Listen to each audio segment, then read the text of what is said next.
this year in particular with a lot of really high-end guys. I mean, obviously the Desmond Ritters and the Kobe Bryants and the Majay Sanders and those guys that have been around here for so long that were unique in the sense that they played a lot of ball, but they were the most competitive guys, and they were, even in the spring sometimes you could say, well, you got an older team last year, so your spring sometimes is a little bit different, but those guys were so unique that they were, constantly wanting to get better and pushing to get better. And even if we tried to hold them out in the spring, they wouldn't. And so, like I said, we've got some really good players come back. We've got some really good guys that maybe you don't know as much about just yet, but how that all meshes together, the leadership, to me, is what's so critical about this spring. And our ability to go out there and have that healthy competition amongst each other, but find ways for us to grow together. So things that we didn't have to worry about, we're throwing and catching and tackling last spring. This year, yes, we're still throwing and catching and tackling, but the uniqueness is how does the leadership, how does the replacement of not just players but the play hard guys, how does that all mesh together to make you a better football team? Because that's our objective. Our objective is to be a better football team and to grow the program. It doesn't always mean you maybe have a better player stepping in for Ahmad Gardner, but you've got a better opportunity for a guy that things are going to work different and mesh together a little bit different. So exciting, probably the most exciting time for our coach. Yes, it can be nerve-wracking, but this was some new, really, really hungry guys that are going to be rolling out there on Saturday, and a new start that I think for us as coaches, it's a really exciting time.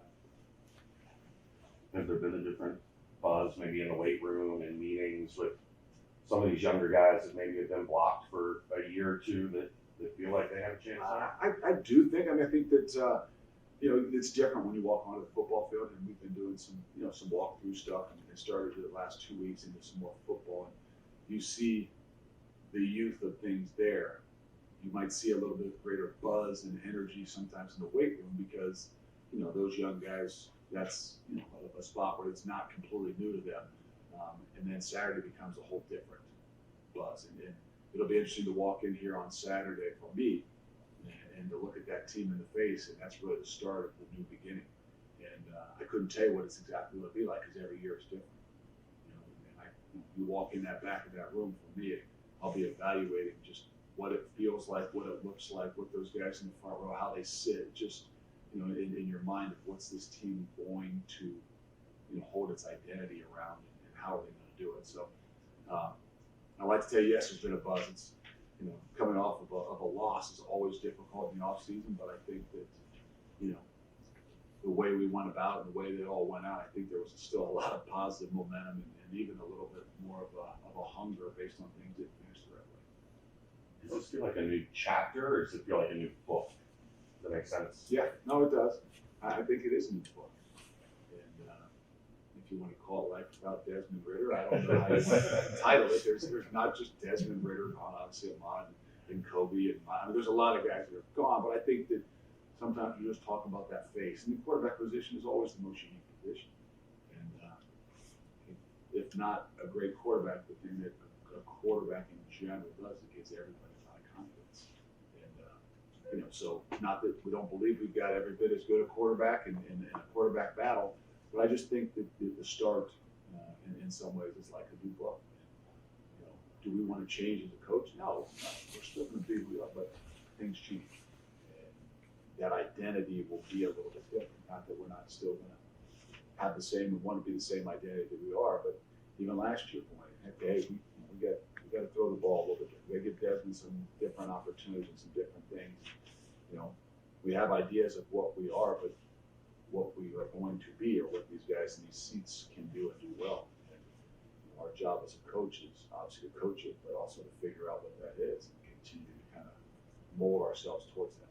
You talk about finding that identity. Is that at the top of your checklist this spring over these next few weeks, is finding that identity? It's a big part of it, and I can't come in here on Saturday and tell them the number one thing is to find an identity, because they know what our identity has been, but how that really from within your program can shift and adjust is, something that the coaches have got to find and see, and how those guys gel together, how that competitive, that healthy competition works together is so much of the identity. And the identity might not be seen as much on Saturday, You know, well, what different are they? They threw the ball 52% of the time. They ran the ball 40.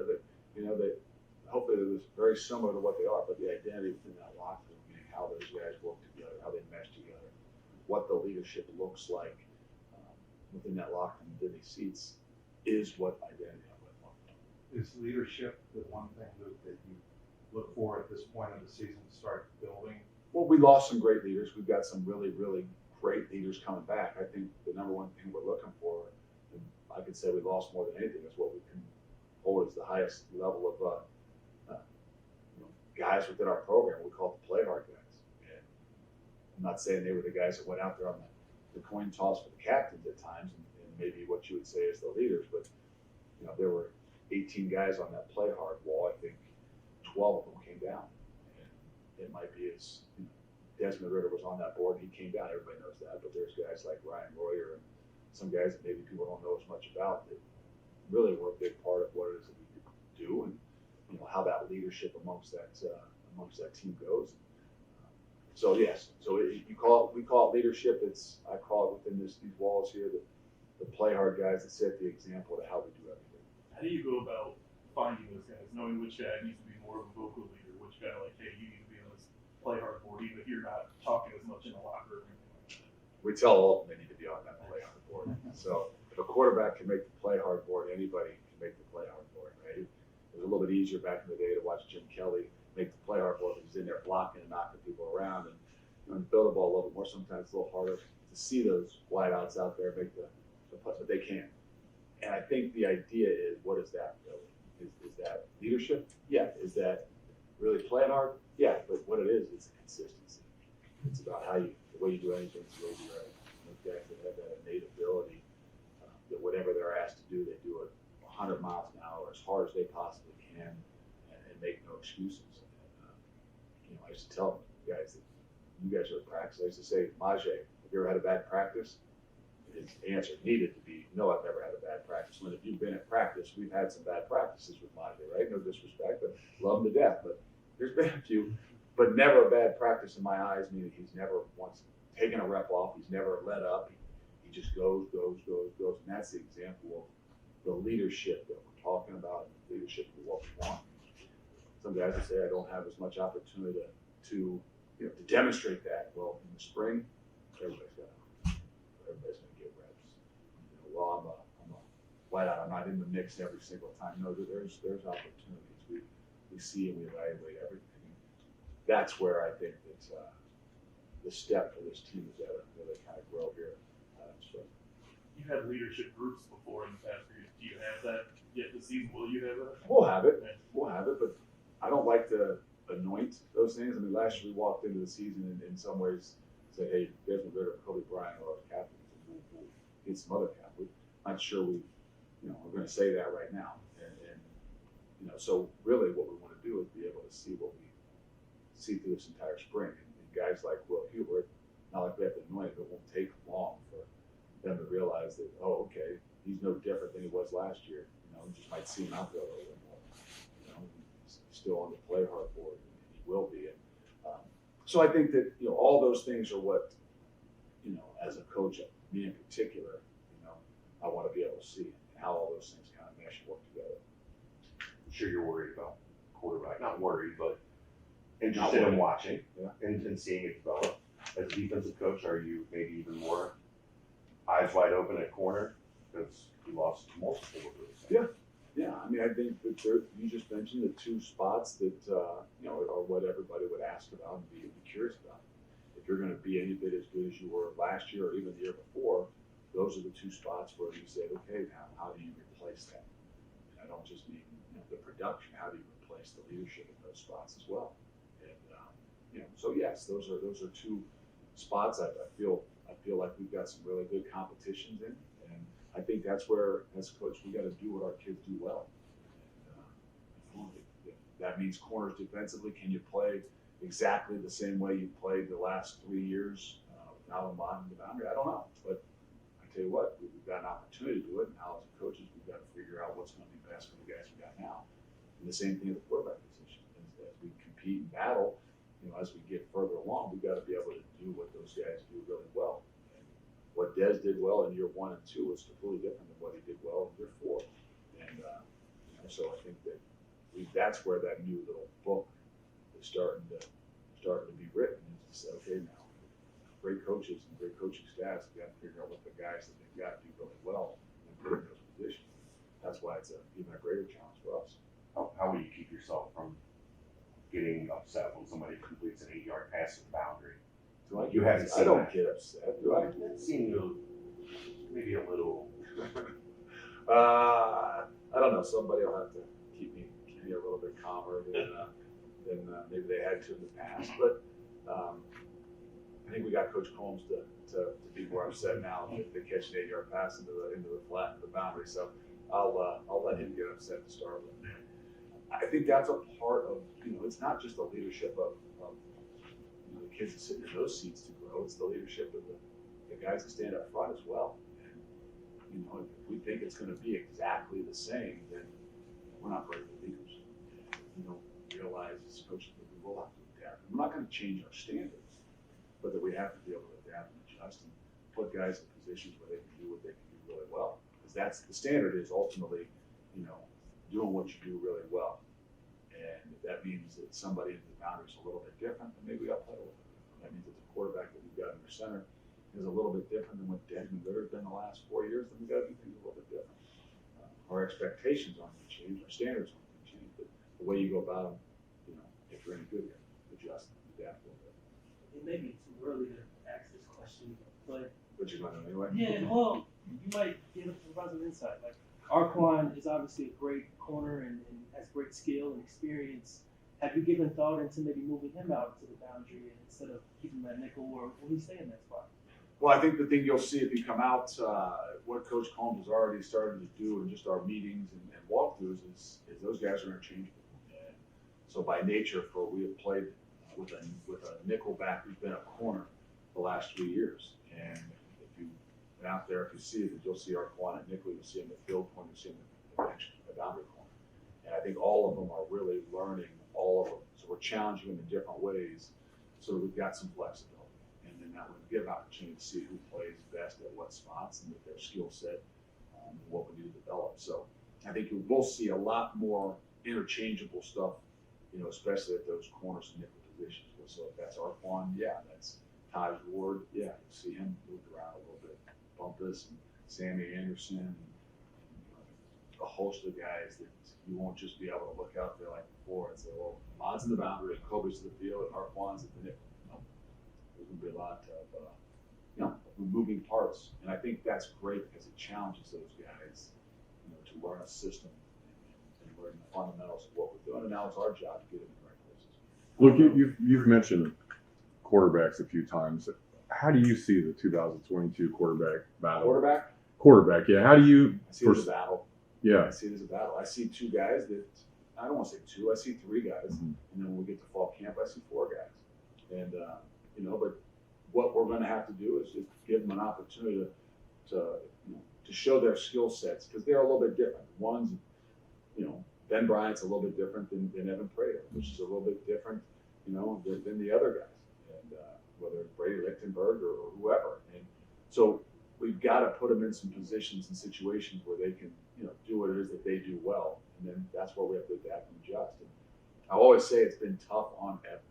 And I mean that because, he's been asked in the last 2 years to try to understand and learn and be able to replicate what Desmond Ritter has done, even though he'd already started for 2 years and been in the system for 3.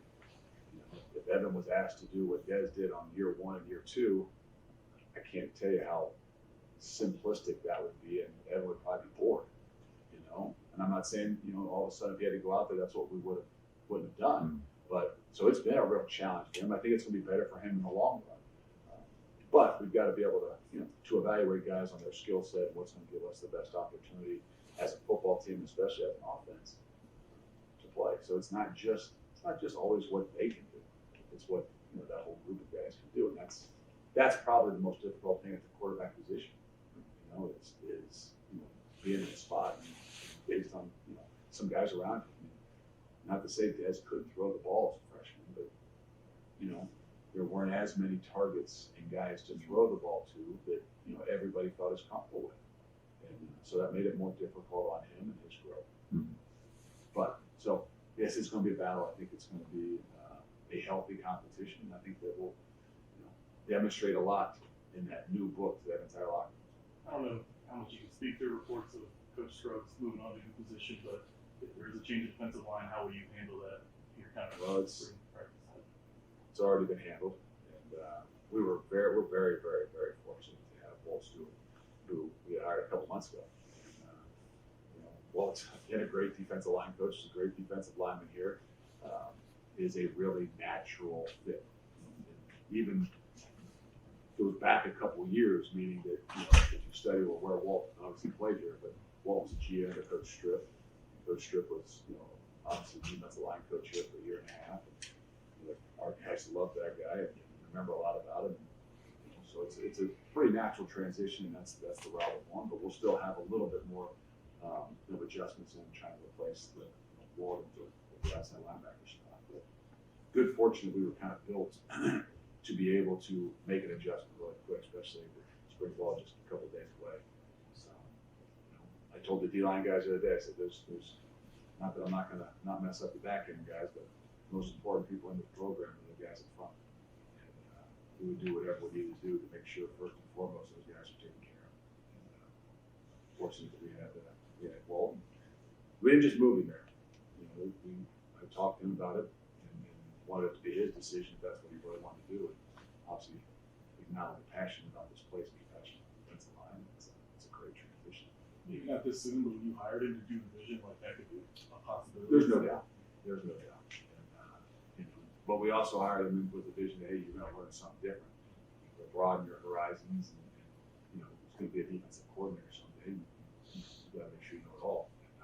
So there is a little bit of, on his part, where he had to make a little bit of sacrifice. Even though it's what he loves and what he probably is most comfortable doing, there's a little bit of sacrifice in a short amount of time to make the switch, because we needed that as a program, as a team. And, that's what I would tell you.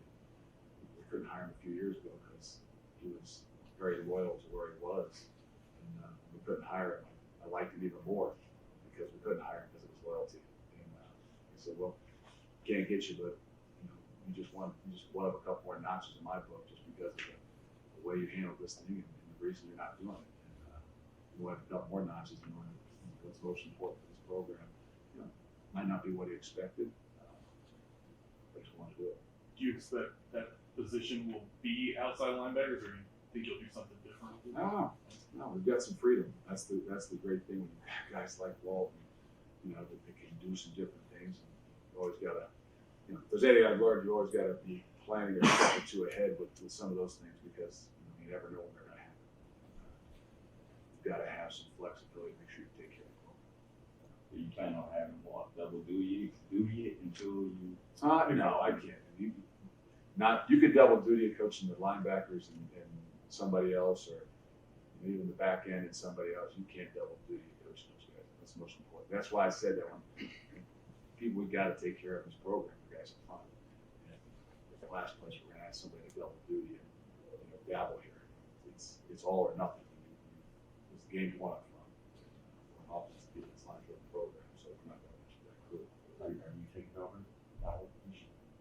Maybe some extra responsibilities thrown on the plate of somebody else. So they're really excited to come meet with me, maybe. So we'll see. Maybe I'm just going to work with the corners a little bit more too. In the new pages or the new book, how important is it to have holdovers like Malik Van, Hicks? Well, those guys were huge. I mean, to be honest, and in all that we do, and keeping the core nucleus. And when I say the core nucleus, we've always kind of talked about the offense, defense, special teams, from Coach Brady to even with Coach Denbrock in the offensive end, to Coach Freeman when he was obviously for a long time Coach Dressing. What we've been fortunate to do is not have a lot of those changes. Even though guys have changed, even within the core the last couple of years, we've kept the structure the same offense, same defense, which allows our guys to grow. And to be able to keep some guys like that come back when you're thinking you might have to, go all in with a bunch of new guys. That you got 5 guys that came back with Jabari as one on the Jabari, in the league up front, which is where the game was won, and just those guys are invaluable to us having the ability to not even slow down when we say about the leadership. When you've got high-end leadership, it gives you a chance to develop these young guys even better. Coming in last year, it seemed like a lot of the starters 2 deep was kind of decided. With that being different this year, does that change how you guys evaluate in spring? No, I don't think it changed how we evaluate. I mean, the great thing about it is you want to be able to push even those guys who are returning. So the bars of the world, you got to try to create the competition and be able to evaluate. I think that it is different. Each and every year is different. I think this spring, we've got to do a really, really good job at giving them equal opportunities, especially the quarterback position, to be evaluated. And so how we go about the spring could be a little bit different. How we go about even. Do you have a spring game? Do you have a spring scrimmage, which is on the 9th? Yeah, it's all about, hey, what are those in particular positions we need to really evaluate, really develop? We've got to cater towards those things. Talk about the quarterback. We didn't have to do that. We could be a little bit different. We still would compete. We still would evaluate. But when you know the most critical positions, which you got to develop and evaluate, I think you got to practice it a little bit. One more for Coach. Gary, do you have a question or Zach? I don't know if we missed. I have a question. Zach, do you have a question? Yeah.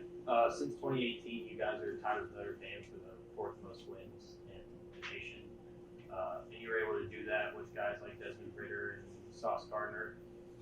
I'm wondering if Power 5 football is the standard here in Cincinnati without those guys coming back.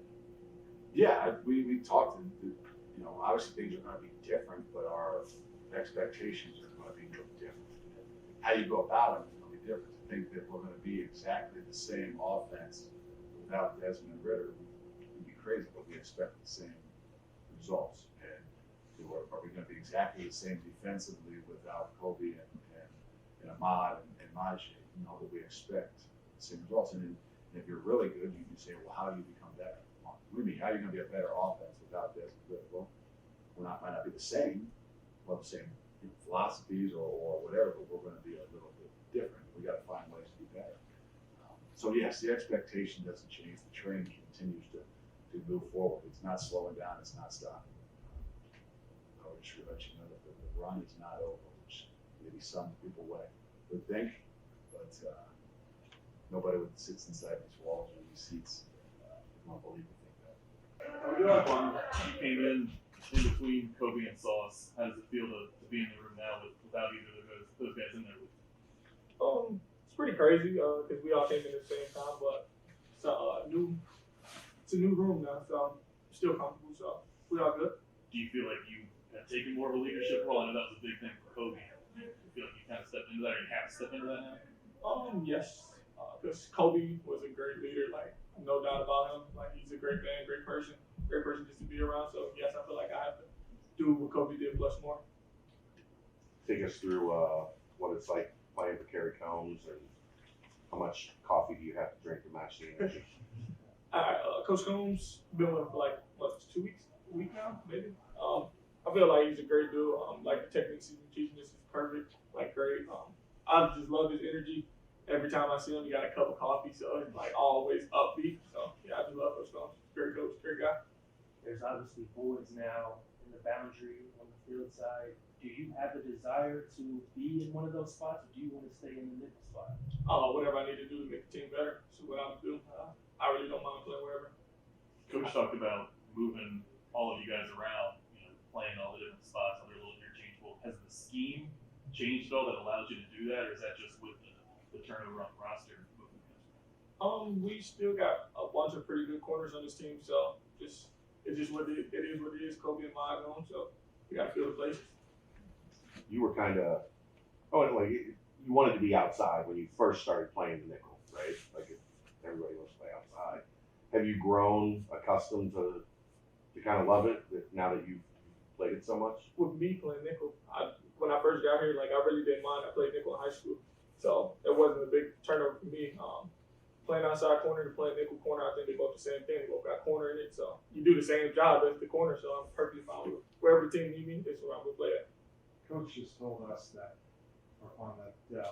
the players change, but the standard doesn't. Given the fact that Kobe and Sauce set such a high standard, what kind of challenge is that for you and everybody else in that side of We just gotta keep the standards up. There's no if ands buts about it. The two guys gone, next two up. So go do what we gotta do.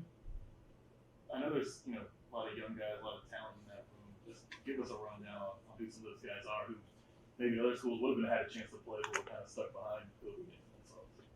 You got Todd Bumpus, you got Jay Shep, Justin Harris, Taj Ward. You got new guys just came in, like new freshmen. They all doing pretty good. Everybody's pretty good. I like the size we got in our room. Feel like we got good depth, and I feel like we're gonna be good. First impression of JP Hardaway, highly touted guy, but Super long kid. Display. Does he remind you of somebody? When he first got here, same person. But he's like junior year Ahmad, right? Like he's not as skinny as. Yeah, he came in a little bit bigger than Ahmad did. Yeah, I remember becoming him. much smaller. Yeah. Do they have similar personality? Obviously, Sauce's personality. No. You can't match Ahmad personality. Yeah, Ahmad is Ahmad. Ahmad is Ahmad. You can't. Ahmad is Ahmad. Just keep it at that. What's the vibe like? Because with the team, because obviously expectations were so high last year entering this part of the season. Mhm. Is it the same? Does it feel different? What is the vibe like right now? Expectation for Cincinnati is always the same thing. Every time we come back off New Year, even no matter who left, it's the same expectation. What we did last year, we want to do more than what we did last year. Obviously, a lot of connection between corner and safety out on the field. How much does it help having Hicks back? You two guys who were starters who can kind of help both groups along. When me and Hicks back, it helped us communicate better. So we can get since he's gonna be wherever he at and I'm where I'm at, we can communicate on our half of the field and make sure everything's playing out how it's supposed to play out. Will you give the combine a look this week watching? I definitely go watch my guys play. Yeah, definitely go watch that. How cool is that from a player perspective? Last year was Defo and Wig, and now three secondary guys this year. To think the stage is set for me to really accomplish my goals. I think it's pretty cool because I still talk to those guys every day. Kobe and we all play the game all the time. So I think it's pretty cool that I'm gonna be able to watch them do their combine stuff with the NFL and stuff like that, and see them go on to be great players. How much does it motivate you? Motivate me a lot because I came in with those guys and those are my buddies, oh my God, still we talk every day, like I said. So I just want to get to where they're at, because they're doing everything right. So I just want to be on their level. More from a leadership perspective, Hicks, Malik, Jabari, having those guys choose to come back, how much does that help the whole defense as a whole? Big time, because now we got guys back everywhere. So it is with this at that point. Those guys are going to hold their groups accountable for everything. So nothing is going to be lacking. How much talent is on this defense that people just don't That people realize see. yet? They don't know yet because we haven't seen them. The same plus more. You're losing Alec, obviously wide receiver, but on the offense as a whole, Dez is gone, Jerome's gone. How will that impact you on the field, but also from a leadership perspective, having to, change some positions, lose some of those things? Yeah, Alec and Dez, Rome, they're all great guys. I was here with Alec and Dez. Rome obviously got here a year or two ago. So, I've been around those guys a lot. I've learned a lot from them. From a leadership standpoint, yeah, they left a big imprint on this program. And learning from those guys, especially Dez, coming in, I think it was a year after his redshirt freshman year. Just seeing how he evolved as a leader. Same thing with Alec. When I got here, he just exploded his sophomore year. Just seeing him, how he groomed the room and how he addressed us, and yeah, I'm grateful that I got to be both of their teammates. We talked about your goals. I don't know, Jerome or Jamal, whatever. What are those goals now? I mean, not just on the field, but off the field, because you'll be expected to take on a larger role this year. Right. Yeah, I actually haven't really thought about that as much. I'm obviously excited for spring ball. I'm excited to compete. You know, it'll be a different feel this year. You know, but honestly, I think, yeah, as far as goals wise, yeah, I'm not really sure. You know, I just want to be the best teammate I can be, the best leader I can be. And yeah, we'll just figure all that out, you know, as the season comes, basically. How important is spring ball for forming an identity on offense? Oh, it's very important. One of our core program values is competitive spirit. And that's all spring ball is about, is compete. There'll be competition everywhere, every position. You know, my position, outside position, receivers, running backs, DBs, there's competition everywhere. And that's just what excites me the most about it. You've always had kind of reputation as a play hard guy, a waiting guy. Do you feel like you have to be more of a vocal leader this year with some of the guys who have left? You know, honestly, what I really like here is like, if that's not your style, then you don't really have to be that way. You know, but I challenge myself to be more of a vocal leader, yeah, for sure. Yeah, like obviously we got younger guys, you know, I've been here and being one of the leaders, so of course I'm gonna challenge myself to be more vocal. I mean, I kind of was last year, you know, as well, but especially this year, I'm gonna really ramp it up a little bit and yeah, try to get those guys going in the right direction. Coach called this, compared it to a new book instead of a new chapter. Is it exciting for you guys to think like we get to carry the mantle for the next wave of Cincinnati football? Oh yeah, without a doubt. Yeah, like I said, I've been here. This is obviously going on my 4th year.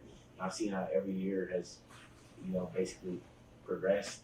You know, so obviously coming into this year, you know, like everyone is expecting, like, you know, like you said, basically what Coach said, and we're just excited to be able to carry that on and show that what we know that what we can do. Take me through a quarterback battle. Two guys fighting for the job. Do you feel some responsibility? Like, gotta make both of these guys look good. Gotta put my best foot forward so that we can get the best guy to win the job. Yeah, without a doubt. Evan and Ben are both great teammates, great leaders. You know, I'm excited for both of them to see them get to compete. Obviously, whoever's out there, as a receiver, you gotta make the quarterback look good no matter who it is. So yeah, like I said, I'm excited to see them compete. It'll be a fun spring, a fun fall camp. Tell us about Nick Martin. What are your early impressions of the transfer? He's really tall. You know, he's really, really tall. Like I remember when they said we were getting him, I'm like 6'6", really? You know, because you know I know how it is in college sometimes. You know, then when I saw him, I was like, wow, that guy is really tall. You know, he's a good teammate. You know, he works hard. I'm excited to see him and Coach Brown. You know, get his hands on him. And yeah, he's going to be a big asset for us this year.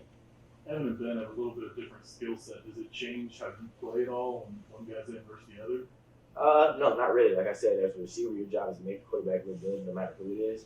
So if it's Ben, Evan, whoever, you know, like I said, our job is to make him look good.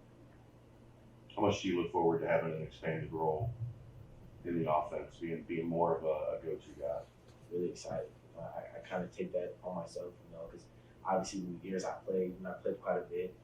You know, I've had a role, but like this year, like, you know, I'm meant to prepare myself for it. You know, not that I can't handle it, but I'm meant to prepare myself for it. I'm excited, you know, just to be out there, you know, during the time.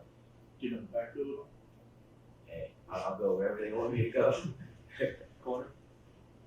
I mean, that might be up to Coach Fickell. I don't know. I mean, hey, I can tackle. I'm gonna play gunner, you know, a little bit. So, yeah, wherever they want me to play, I'll play. You regarded as one of, if not the fastest guy on the team. How much will you be looking at the combine, especially those 40 rounds? Oh yeah, I'm definitely gonna be looking. I'm obviously excited for Dez, all those guys, AP. You know, we kind of chit chat a little bit, see what they run and stuff like that. But for me, you know, like you said, like yeah, speed is my thing. So I'm gonna be paying very close attention to like what all these guys run. And, you know, we'll run ours this summer, and then we'll compare the two basically. How helpful or meaningful is it to have a position group coach like Mike Brown, who's kind of been there before? What is that, you know, for your future? Man, I can't tell you how thankful I am for him. You know, when I came in, I was just like a very fast guy. You know, I didn't have really that much mechanics. You know, and like I got recruited by someone else actually. So when he came in, you know, obviously he was new, but like the feeling that he brings, you know, and he's a young guy. You know what I'm saying? Like it's crazy. Like, you know, we'll be playing music, and you know, we're all listening to the same music, and just stuff like that. Great teacher, and it's crazy because he wears shoes, but when he gets out there and does the drills, you're like, man, he still got it. So you're like, man, if he can do it in shoes, I can do it in cleats. So yeah, he's been a big. You know, I can't thank him enough for like obviously my progression and still to this day. So yeah, I'm thankful for him. You ever see him on the basketball court? Yeah, actually, I've seen him a few times. You know, he's the talking guy, so you know he'll let you know. And he can play. Yeah, yeah, he's great. That's what we got. Two more speed questions. Do you believe the numbers that they're posting for Shimano? Listen, I know I don't really know how those catapults work, but what I will say is it could be a little miscued because of, so for instance, like say if someone is ahead of you but you're chasing them and they stop and you keep going, your miles per hour could be higher. So honestly, yeah, he can move. You know, he's a big guy. You know, it's a lot about, like Coach Brady always says, speed is something, force, power, progression in the ground. So I definitely think he moved for sure. You and Tyler have been the king of the hill. Does Drew Donnelly let you know he's coming for you, or? Yeah, Drew actually, I remember that. So we did our speed school. We had probably 4 weeks of that, and you know, I was getting all the win, and I told Drew, I'm like, look, man, you're not gonna go to this little speed school when I get the win, right?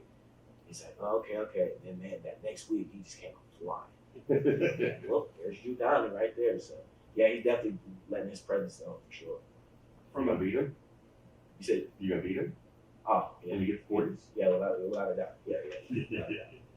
From an expectation standpoint, you've seen a couple levels for this program since you came in. Right. Last year, obviously, kind of being the highest. What do you prefer? Do you like last year with all the attention and playoff talk, or do you like maybe this year there's a little bit more doubt from the outside? Honestly, yeah, you're right. See, yeah, every year's been different. Honestly, like I'm more of a chip on the shoulder type guy. Obviously, I'm about 5'9", so like obviously, you know, we're a smaller guy. You know, always have to do more. So I'm more of a chip on the shoulder guy, and I feel like, you know, there's a sense that we dropped off the talent and stuff like that. To me, that just excites me. You know, it just kind of lights fire under me. You know, and the team as well. So I prefer honestly that role. You know, like I'm not saying like the lights are bright or anything like that. I enjoyed every moment last year. It was fun. You know, it was a credit card program. Coach Big, Coach Brady, all of our coaches and all that. But me personally, I'm more of a chip on the shoulder. Any questions for Trey? Speaking of that chip, did that loss to Alabama make your personal chip even larger? Oh, without a doubt, yeah. Like, I mean, that stage, like that moment was just so surreal. But like right then and there, you didn't really realize it. But like when got back, because we stayed in Dallas another day, so we didn't leave till the next day. But I just remember coming back to the hotel and thinking like, we're in the college football playoff, chance to win a national championship, man. Like times like that, like you never know if they come around again. You know, it could be a one-time thing. So yeah, obviously, you know, we got some really good games coming up this year, and yeah, definitely lit fire for sure.